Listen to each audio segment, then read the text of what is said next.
जिसके बाद नायक अपनी बंदूक से हवा में एक गोली चलाता है। एक दफा की बात है कि आधी रात का वक्त था। सभी गांव वाले अपने घरों में गहरी नींद सो रहे थे कि इतने में अचानक गांव में दो चोर दाखिल होते हैं। अरे टोनी, यही वक्त है।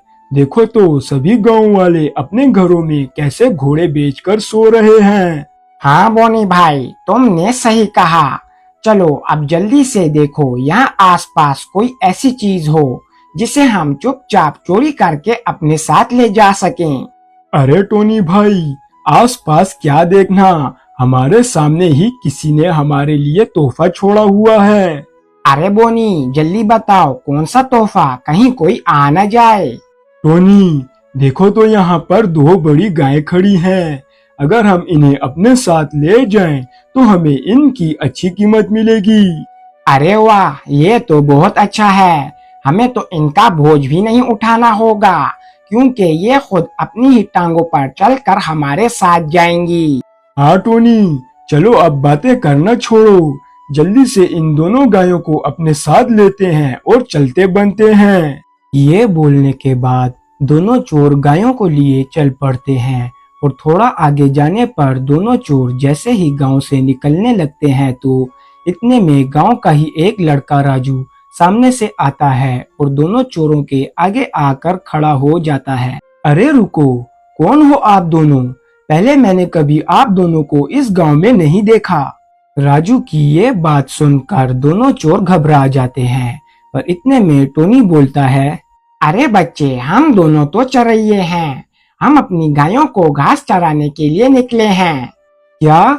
मगर इतनी रात गए भला कौन अपनी गायों को घास चराता है? और ये दोनों गायें तो जोगिंदर चाचा की हैं, तो तुम इन्हें कैसे घास चरा रहे हो? कहीं तुम दोनों इन्हें चोरी तो नहीं कर रहे? अरे नहीं नहीं बच्चे, असल में बात ऐसी है कि हमने ये दोनों गायें जोगिंदर से खरीद ली हैं। चूंकि हमें यहाँ आने में देर हो गई थी तो इसीलिए हम इन्हें अभी लेकर जा रहे हैं। नहीं, मुझे तुम दोनों की बातों पर यकीन नहीं। मेरे साथ चलो, मैं पहले जोगिंदर चाचा से पूछ लूं, फिर तुम दोनों इन गायों को लेकर चले जाना। राजू की ये बात सुनकर टोनी को बहुत गुस्सा आ जाता है। अरे तुम कौन होते हो हमें रोकने वाले? अगर हम तुम्हारे साथ नहीं गए तो तुम हमारा क्या कर लोगे? अगर ऐसा ही है तो मैं अभी शोर मचाकर सभी गांव वालों को नींद से उठा लूंगा। बोनी लड़के की ये बात सुनकर घबरा जाता है। अरे नहीं नहीं बच्चे, तुम तो हमारी बातों का बुरा मान गए। असल में मेरे साथी का मतलब ये है कि जोगिंदर गांव में है ही नहीं, तो वहां जाने का क्या फायदा। अच्छा, जब जोगिंदर चाचा गांव में है ही नहीं तो तुम ये गाय कैसे ले जा रहे हो? असल में तुम्हारे जोगिंदर चाचा गांव के बाहर वाली पहाड़ी पर हमारे ट्रक के पास खड़े हैं। हम दोनों गायों को वहीं ले जा रहे हैं। चाहो तो तुम भी हमारे साथ चल सकते हो। वहीं पर तुम अपने जोगिंदर चाचा से पूछ भी लेना।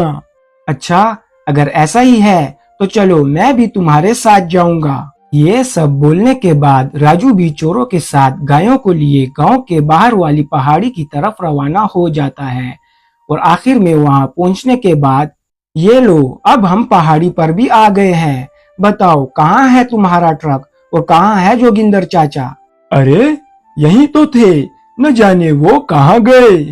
अब तो मुझे पूरा पूरा यकीन आ गया है कि तुम दोनों चोर हो। देखो बच्चे, अच्छा होगा कि तुम यहाँ से चुपचाप चले जाओ, वरना तुम पछताओगे। मैं तुम्हें इन गायों को हरगिज ले जाने नहीं दूंगा। तो ठीक है बच्चे, जैसी तुम्हारी मर्जी। ये बोलने के बाद बोनी आगे बढ़कर राजू को धक्का दे देता है और राजू पहाड़ी से नीचे गिर जाता है। टोनी जल्दी करो, अब हमें जल्द से जल्द यहाँ से निकलना होगा। वो सब तो ठीक है बोनी, लेकिन ये तुमने क्या किया? तुमने उस लड़के को पहाड़ी से नीचे फेंक दिया। तो तुम ही बताओ टोनी, मैं और क्या करता। वो लड़का बहुत जिद्दी था, वो हमें यहाँ से इन गायों को लेकर बिल्कुल भी जाने ना देता। लेकिन बोनी, अगर इसके गांव वालों को इसके बारे में पता चल गया कि हमने इसे धक्का देकर पहाड़ी से नीचे फेंका है तो वो हमें छोड़ेंगे नहीं। अरे टोनी, ये तुम कैसी बात कर रहे हो? इस पहाड़ी से नीचे बहुत गहरी खाई है और नीचे एक नदी है। इतनी ऊंचाई से गिरने के बाद ये उस नदी में ही डूब कर मर चुका होगा और नदी के पानी के साथ बहते बहते न जाने ये कहां से कहां पहुंच जाएगा। इसके गांव वालों को अब इसके बारे में कभी भी नहीं पता चलेगा। वो सब तो ठीक है बोनी, लेकिन हमें किसी ने देखा तो नहीं। अरे इस वक्त यहाँ हमारे इन दो गायों के अलावा कोई भी नहीं है। तुम और मैं तो ये बात कभी भी किसी को नहीं बताएंगे और ये दो गायें तो बोल ही नहीं सकती। तो बताओ भला गांव वालों को कैसे पता चलेगा। अब जल्दी चलो, इससे पहले कि कोई यहाँ आ जाए। इस सब के बाद दोनों चोर गायों को लिए वहाँ से चले जाते हैं। अब अगले दिन सुबह होते ही राजू की माँ लक्ष्मी, जो कि एक विधवा होती है और उसके बेटे राजू के सिवा कोई भी नहीं होता, वो गांव के सरपंच के पास आती है। अरे राजू की अम्मा, कैसी हो तुम? आज इतनी सुबह सुबह यहाँ कैसे? सब ठीक तो है? सरपंच जी, कुछ भी ठीक नहीं। मैं कल रात से अपने बेटे राजू का इंतजार कर रही हूँ, लेकिन वो अभी तक अपने घर वापस नहीं आया। मुझे उसकी बहुत चिंता हो रही है।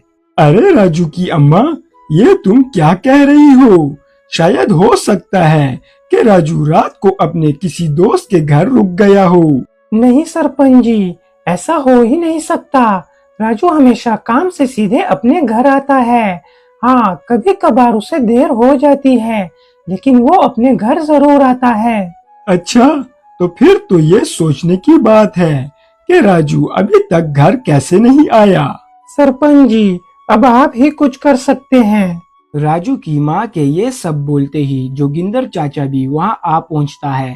अरे क्या हुआ जोगिंदर, तुम इतने हाम क्यों रहे हो? सब ठीक तो है? नहीं सरपंच जी, कुछ भी ठीक नहीं। मेरी दोनों गायें, जिन्हें मैं रोज रात को अपने घर के बाहर खड़ा करता था, वो दोनों गायब हैं। अरे जोगिंदर, तुम्हें अपने घर के आसपास देखना चाहिए।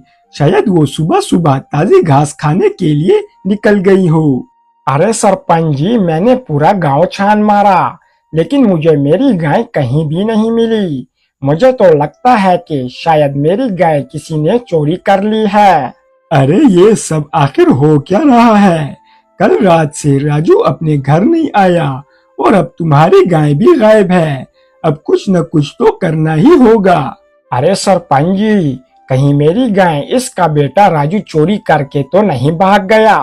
अरे जोगिंदर भाई, ये सब आप क्या कह रहे हो? मेरा बेटा राजू कभी ऐसा कर ही नहीं सकता। ये तो तुम कह रही हो राजू की अम्मा, लेकिन मुझे तो ऐसा ही लगता है कि राजू ही मेरी दोनों गायों को चोरी करके रातों रात यहाँ से गायब हो गया है। बस करो जोगिंदर, तुम ऐसे किसी पर भी इल्जाम नहीं लगा सकते। हमें पहले अपनी तफ्तीश करनी होगी। जब तक हमें कोई सबूत नहीं मिलता कि राजू और तुम्हारी गाय कहाँ है, तब तक तुम ऐसा कुछ भी नहीं बोल सकते। तो फिर आप ही बताएं सरपंच जी कि अब हम क्या करें? तुम सभी गांव वालों के साथ मिलकर राजू और अपनी गायों को ढूंढो और हाँ, नायक जासूस को भी मेरे पास भेज दो। सरपंच की ये बात सुनने के बाद जोगिंदर सभी गांव वालों के साथ मिलकर राजू और गायों को ढूंढने में लग जाता है और वहां गांव के साथ वाले जंगल में कुछ दिनों से नदी का पानी सूख जाता है, जिसकी वजह से जंगल के ज्यादातर जानवर आसपास के गांव की नदियों से पानी पीकर अपनी प्यास बुझा रहे होते हैं। लेकिन जंगल का राजा शेर इस सब से बहुत परेशान होता है। इतने में ही शेर के पास लोमड़ी आती है। अरे शेर राजा, क्या बात है? आज आपने ऐसे मुंह क्यों लटकाया हुआ है? अरे लोमड़ी, मुंह न लटकाऊं तो और क्या करूं? जब से जंगल की नदी का पानी सूखा हुआ है, तब से लेकर अब तक मैंने एक बूंद पानी तक नहीं पिया, और अगर मैंने 1-2 दिन और पानी न पिया तो हो सकता है कि मैं मर भी जाऊं। अरे शेर राजा, ये आप क्या कह रहे हो? भले ही जंगल का नदी का पानी सूख गया हो, आप बाकी जानवरों की तरह साथ वाले गांव की नदियों से पानी पीकर अपनी प्यास बुझा सकते हैं। अरे लोमड़ी, मैं भी तो यही करना चाहता था, लेकिन अगर गलती से भी गांव वालों ने मुझे गांव में घूमते फिरते देख लिया तो वो समझेंगे कि मैं उनकी गाय बकरियों का शिकार करने के लिए आया हूँ, और इसी डर से गांव वाले फिर मुझे जिंदा नहीं छोड़ेंगे, और अगर जरूरत पड़ी तो हो सकता है कि वो मेरी गुफा में घुसकर भी मुझे मार दें। शेर राजा, वैसे बात तो आपकी भी बिल्कुल ठीक है। क्यों ना आप रात के वक्त जाकर गांव की नदी से पानी पी लें। अरे लोमड़ी, तुम पागल हो क्या जो ऐसा बोल रही हो? क्यों रात के वक्त इंसानों को नहीं दिखता? अरे नहीं शेर राजा, मेरे कहने का मतलब ये है कि रात के वक्त सभी गांव वाले सो रहे होंगे, तो आप चुपके से जाकर गांव की नदी से पानी पी लेना। वैसे तुम भी ठीक बोल रही हो लोमड़ी। अब मुझे भी जिंदा रहने के लिए इतना तो करना ही होगा। मैं आज रात गांव की नदी से पानी पीने को जाऊंगा। और वहां दूसरी तरफ पूरा दिन ढूंढने पर भी गांव वालों को ना राजू मिलता है और ना ही जोगिंदर चाचा की गाय। और इतने में ही नायक जासूस सरपंच के पास आता है। बताएं सरपंच जी, आपने मुझे कैसे याद किया? नायक, तुम्हें तो पता ही होगा कि कल रात से हमारे गांव का एक लड़का राजू और जोगिंदर की 2 गायें गायब हैं। हाँ सरपंच जी, मैंने इस सब के बारे में सुना है। वो जोगिंदर तो सबको यही बोलता फिर रहा है कि राजू ही वो चोर है जो कि उसकी गाय को लेकर गांव से भाग गया है। नायक, जोगिंदर की 2 गायों के गायब हो जाने की वजह से उसका दिमाग खराब हो गया है। राजू को मैं बहुत अच्छे से जानता हूँ। वो एक मेहनती और बहादुर लड़का है। वो ऐसी घटिया हरकत कभी कर ही नहीं सकता। इसीलिए मैं चाहता हूँ कि तुम अपनी जासूसी के हुनर से पता लगाओ कि आखिर जोगिंदर की गाय और राजू कहाँ चले गए। ठीक है सरपंच जी, मैं अभी से अपने काम पर लग जाता हूँ। ये सब बोलने के बाद नायक उस जगह पर जाता है जहां पर चोरी होने से पहले जोगिंदर अपनी गायों को खड़ा करता था। अरे ये क्या? यहाँ तो मुझे ऐसा कोई भी सबूत नहीं दिख रहा जिससे कि मैं किसी नतीजे पर पहुंच सकूं। यहाँ पर तो सब कुछ बिल्कुल ऐसा है जैसे कि यहाँ पर कुछ भी नहीं हुआ हो। अब आधी रात का वक्त होता है और गांव का ही एक आदमी गांव में पहरा दे रहा होता है और वहां शेर भी अपनी प्यास बुझाने के लिए गांव में दाखिल हो जाता है। अरे अब गांव में तो मैं दाखिल हो गया, बस मुझे कोई देख न ले। अरे वाह, यहाँ तो मेरे सामने ही पानी पड़ा है। मुझे तो नदी तक जाने की जरूरत भी नहीं। ऐसा करता हूँ, इसी पानी को पीकर मैं अपनी प्यास बुझा लेता हूँ। ये बोलने के बाद शेर आगे बढ़ता है और पास पड़े हुए पानी के एक टब से पानी पीने लग जाता है। पर इतने में ही गांव के पहरेदार की नजर शेर पर पड़ जाती है और वो जोर जोर से चिल्लाने लगता है। अरे ये क्या, गांव में शेर? अरे उठो सब गांव वालों, हमारे गांव में शेर घुस आया है, सभी उठो। पहरेदार का ये शोर सुनकर शेर भी डर जाता है और वहां से भाग पड़ता है। लेकिन इतने में ही बहुत से गांव के लोग हाथों में डंडे लिए शेर को मारने के लिए भाग पड़ते हैं। लेकिन शेर आगे जाकर झाड़ियों में छिप जाता है और जैसे ही गांव वाले शेर के पास से गुजर जाते हैं तो शेर भी झाड़ियों से बाहर आ जाता है। अरे ये मैं कहाँ फंस गया? अच्छा हुआ कि गांव वालों ने मुझे देखा नहीं। अब मुझे यहाँ से निकलना चाहिए, वरना मैं शिकारियों का शिकारी खुद ही शिकार बन जाऊंगा। ये बोलने के बाद शेर वहां से वापस अपने जंगल चला जाता है और गांव वाले शेर को ढूंढते ही रह जाते हैं। और फिर अगले दिन सुबह के वक्त सभी गांव वाले सरपंच के पास इकट्ठा होते हैं। आखिरकार ये शेर हमारे गांव में कहाँ से आया और आया ही क्यों? अरे सरपंच जी, ये शेर साथ वाले जंगल से आया होगा और अब तो मुझे लगता है कि इसी ने मेरी दोनों गायों का शिकार किया है। राजू की अम्मा, मुझे माफ कर दो, मैं ऐसे ही तुम्हारे बेटे पर इल्जाम लगा रहा था। मुझे तो लगता है कि तुम्हारे बेटे राजू को भी इसी ने खाया होगा। अरे ये आप क्या बोल रहे हो जोगिंदर भाई? मेरे राजू को कुछ भी नहीं हुआ, वो लापता है मगर जिंदा है। राजू की अम्मा, तुम फिक्र ना करो, अभी तक हमें ऐसा कोई भी सबूत नहीं मिला कि जिससे ये साबित हो कि इस शेर ने ही तुम्हारे बेटे राजू को खाया होगा। हम राजू को ढूंढने में अपनी पूरी कोशिश जारी रखेंगे। और हाँ, सभी गांव वाले अपने कान खोलकर सुन लो। आज रात आप सब चौकन्ने रहना। अगर आज ये शेर हमारे गांव में फिर से दिखा तो हम उसे जिंदा नहीं छोड़ेंगे। अब तुम सब यहाँ से जा सकते हो। सरपंच की ये सब बातें सुनकर सभी गांव वाले वहाँ से चले जाते हैं और अब नायक जासूस और सरपंच अकेले रह जाते हैं। बताओ नायक, तुम्हें क्या लगता है, क्या इस सब के पीछे ये शेर ही हो सकता है? नहीं सरपंच जी, ऐसा हो ही नहीं सकता, क्योंकि जहाँ से जोगिंदर की गाय चोरी हुई है वहाँ पर कोई भी ऐसा निशान नहीं जिससे कि ये बोला जा सके कि शेर ने ही उसकी गायों को खाया है।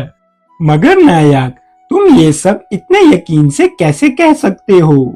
सरपंच जी, जब भी शेर किसी जानवर का शिकार करता है तो सबसे पहले उसे जान से मारता है और फिर उसे या तो वहीं पर खा जाता है या तो उसे घसीटते हुए अपने साथ ले जाता है। लेकिन जोगिंदर के घर के बाहर मुझे ना तो कोई खून के निशान दिखे और ना ही किसी को घसीटने के कोई निशान दिखे। जरूर इस सब के पीछे कोई और ही बात है। अब ये खबर टोनी और बोनी चोरों को भी मिल जाती है। बोनी भाई, सुना तुमने?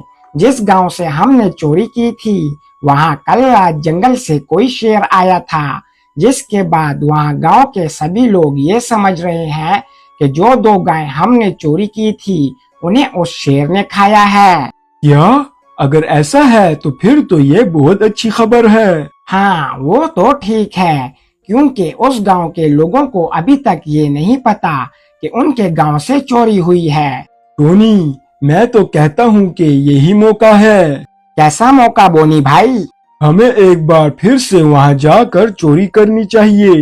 देखो, पिछली बार वहाँ जो कुछ भी हुआ था, मुझे नहीं लगता कि उस सब के बाद हमें फिर से वहाँ जाना चाहिए। अरे टोनी, तुम्हें डरने की कोई जरूरत नहीं। अगर हमने चोरी कर भी ली तो गांव वालों का शक उस शेर पर ही जाएगा, हम पर नहीं। अच्छा, अगर ऐसा ही है तो ठीक है, तो बताओ कि हमें फिर कब जाना है? तो फिर तुम तैयार हो जाओ, क्योंकि हमें आज रात को ही निकलना होगा। अब रात का वक्त होता है और दोनों चोर फिर से गांव आ पहुंचते हैं। चलो टोनी, अब हम दोनों काम पर लगते हैं। तुम्हें यहाँ आसपास कोई भी खास चीज नजर आए तो मुझे जरूर बताना। बोनी के ये बोलते ही पहरेदार वहां आ पहुंचता है। रुक जाओ, कौन हो तुम दोनों और आधी रात गए यहाँ क्या कर रहे हो? पहरेदार की ये बात सुनकर जैसे ही दोनों चोर मुड़कर भागने लगते हैं तो इतने में ही नायक जासूस भी हाथ में बंदूक लिए वहां आ पहुंचता है। रुक जाओ, अगर तुम दोनों में से किसी ने भी अपनी जगह से हिलने की कोशिश की तो मैं उसे जान से मार दूंगा। अब यहाँ दोनों चोर फंस जाते हैं और सुबह होते ही दोनों चोरों को गांव वालों के सामने खड़ा कर दिया जाता है। बताओ, कौन हो तुम दोनों और आधी रात गए तुम दोनों हमारे गांव में क्या कर रहे थे? सरपंच जी, मुझे तो ये दोनों चोर लगते हैं। पहरेदार की ये बात सुनकर बोनी सरपंच से बोलता है, अरे नहीं नहीं सरपंच साहब, हम कोई चोर नहीं। तो कौन हो फिर? जल्दी से बताओ। सरपंच जी, असल में हम दोनों शिकारी हैं। हमने सुना था कि आपके गांव में किसी शेर ने 2 गायों का शिकार किया है, इसीलिए हम दोनों उस शेर को ढूंढकर मारने के लिए यहाँ आए हैं। हाँ हाँ सरपंच जी, असल में वो शेर बहुत खतरनाक है। उसने आपके जैसे और भी बहुत से गांव में ऐसे ही गाय बकरियों को अपना शिकार बनाया है। क्या सच में वो शेर इतना खतरनाक है? हाँ सरपंच जी, और हमने तो ये भी सुना है कि उस शेर ने कुछ इंसानों का भी शिकार किया है, इसीलिए हम उसकी तलाश करते करते यहाँ आ पहुँचे ताकि हम उसे वक्त पर पकड़कर मार दें। क्या सच में? अगर ऐसा ही है तो उस शेर को ढूंढ कर मारने में हम भी तुम्हारी मदद करेंगे। वो शेर हमारे गांव के साथ वाले जंगल में ही रहता है। अब जब तक तुम दोनों उस शेर को ढूंढ कर जान से नहीं मारते तब तक तुम दोनों यहीं रुकोगे।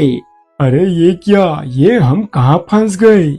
अब इस सब के थोड़ी देर के बाद दोनों चोर नायक जासूस और गांव का पहरेदार और जोगिंदर तीनों शेर को ढूंढने के लिए जंगल में चले जाते हैं और बहुत देर तक ढूंढने के बाद आखिर उनको शेर दिख जाता है, जिसके बाद नायक अपनी बंदूक से हवा में एक गोली चलाता है, जिसकी आवाज सुनकर शेर भाग पड़ता है और भागते भागते अपनी गुफा के अंदर चला जाता है। और वो सब भी दोनों चोरों के साथ शेर का पीछा करते हुए वहां आ पहुंचते हैं। तो अब बताओ शिकारियों, अब शेर की गुफा तो हमें मिल गई, अब तुम दोनों इस शेर को कैसे पकड़ोगे? अरे इसमें पकड़ने की क्या बात नायक भाई, आप उसे अपनी बंदूक से गोली मार दें। नहीं, मैं ये बिल्कुल भी नहीं मानता कि उस शेर ने जोगिंदर की गाय को खाया है, इसीलिए मैं उसे बेवजह गोली नहीं मार सकता और ना ही तुम्हें मारने दूंगा। अरे अगर हम उसे ऐसे नहीं मारेंगे तो फिर इससे कैसे पीछा छुड़ाएंगे? आखिर तुम दोनों कैसे शिकारी हो जो तुम्हें ये ही नहीं पता कि किसी शेर को कैसे पकड़ते हैं। अब तुम सब मेरी बात गौर से सुनो। हम उस शेर की गुफा के बाहर आग लगाएंगे, जिससे कि आग का धुआं शेर की गुफा में जाएगा और वहाँ शेर सांस न ले पाने की वजह से गुफा के अंदर ही बेहोश हो जाएगा। और फिर हम उसे उठाकर सरपंच जी के पास ले जाएंगे और फिर वो ही बताएंगे कि हम इस शेर का क्या करें। इस सब के बाद वो सब मिलकर शेर की गुफा के बाहर आग लगाते हैं, जिससे कि आग का सारा धुआं गुफा में जमा हो जाता है और ज्यादा धुआं होने की वजह से शेर सांस नहीं ले पाता और गुफा में ही बेहोश हो जाता है। जिसके बाद वो सब मिलकर शेर को गांव ले आते हैं और एक पिंजरे में बंद करके सबके सामने पेश करते हैं। ये ले सरपंच जी, हमने इस शेर को पकड़ लिया। हाँ सरपंच जी, अगर नायक ना होता तो मुझे नहीं लगता कि ये दोनों शिकारी कभी इस शेर को पकड़ भी पाते। हाँ सरपंच जी, जोगिंदर भाई ने बिल्कुल ठीक कहा। अब आप ही बताएं कि इस शेर का क्या किया जाए ताकि इसको मारने के बाद मैं और मेरा साथी यहाँ से चले जाएं। बस नायक, अब तुम इस शेर को गोली मारकर खत्म कर दो, क्योंकि इस शेर ने हमारे गांव को और हमें बहुत नुकसान पहुंचाया है और इस शेर को मारने के बाद तुम दोनों शिकारी भी यहाँ से जा सकते हो। अब नायक जैसे ही शेर को गोली मारने के लिए तैयार होता है तो इतने में ही एक आवाज आती है, रुको, वो शेर बेकसूर है, उसे कुछ मत करना। इतने में ही अचानक से राजू वहां आ पहुंचता है और सभी राजू को देखकर हैरान हो जाते हैं। अरे राजू, तुम इतने दिनों से कहाँ थे? हम सब तुम्हारे लिए कितने परेशान थे। हम तो समझे कि इस शेर ने तुम्हारा शिकार कर लिया है। नहीं सरपंच जी, इस शेर ने मुझे कुछ नहीं कहा। ये बेचारा तो जंगल की नदी में पानी ना होने की वजह से प्यासा होकर हमारे गांव की नदी में पानी पीने आया होगा। असल गुनहगार तो ये दोनों हैं। राजू, तुम्हारी बात का क्या मतलब है? आखिर इन दो शिकारियों का क्या गुनाह है? सरपंच जी, ये दोनों शिकारी नहीं बल्कि चोर हैं।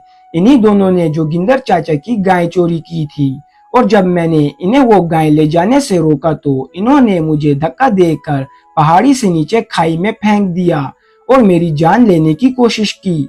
ये सब सुनकर जैसे ही दोनों चोर वहां से भागने लगते हैं तो नायक अपनी बंदूक को उनकी तरफ मोड़ देता है।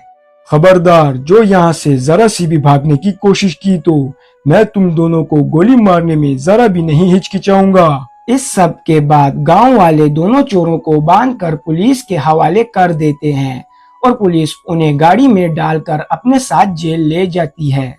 ये तो अच्छा हुआ जो मेरा बेटा राजू सही सलामत घर आ पहुंचा।